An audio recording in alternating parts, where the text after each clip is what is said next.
Welcome back to KSL Outdoors. I'm Adam Eakle. Well, we go from hunting for birds to hunting with birds. People from all over the country have descended on the small town of Vernal as the North American Falconry Association held a field trial meet. A chance to grab the raptor, let it loose, and maybe grab a bird or even a hare. Always been interested in hunting and always been interested in birds, and this just brings both those worlds together. Most people see hunting as something that's done with a rifle or a bow, but there are others who see it as something more, choosing to catch their prey with the help of these natural predators. A collaboration of man and raptor that dates back centuries and has a rich, deep, and worldly history. It's called the Sport of Kings, and I think the earliest records are from China, but in medieval times in Europe it was a very popular, very active sport. It dates back well over 4,000 years, but there's those who would argue as much as 10,000. A bird typically symbolizes freedom, but for a falconer, training a raptor means keeping one captive. You're taking a wild animal and you're manning it down, and it becomes a working partner with you. Falconry is all about taking a bird of prey, training it to catch quarry in the wild. These birds don't need us to hunt. It's a bond and a trust that we build up with the birds. They stay with us by choice. It's a food bond that we've built with them, and they learn that they just get to eat well when they're with us.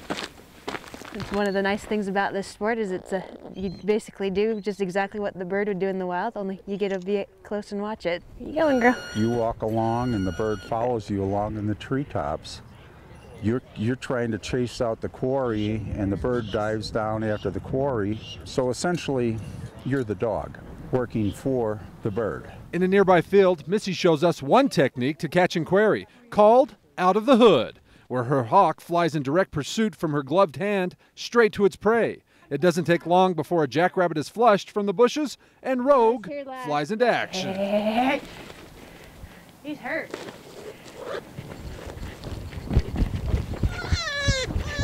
There are many steps to becoming a falconer. It starts with a 2-year apprenticeship where a mentor teaches you to care for your bird, build a shelter, and train it. After you've learned all of that, you go take a written test.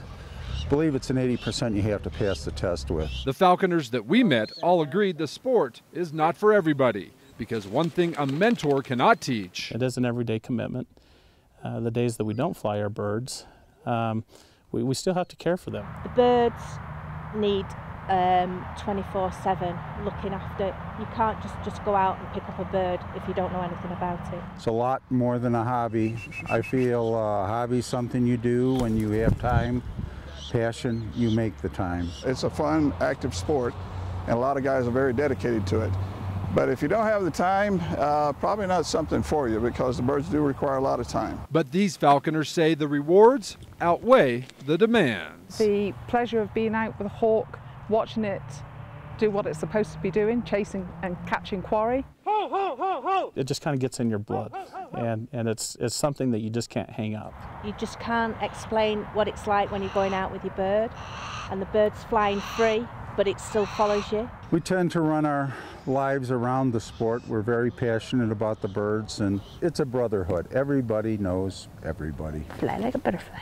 If you want more information about NAFA and maybe how you can get involved and maybe learn to train your own bird, just check them out online at n-a-f-a.com.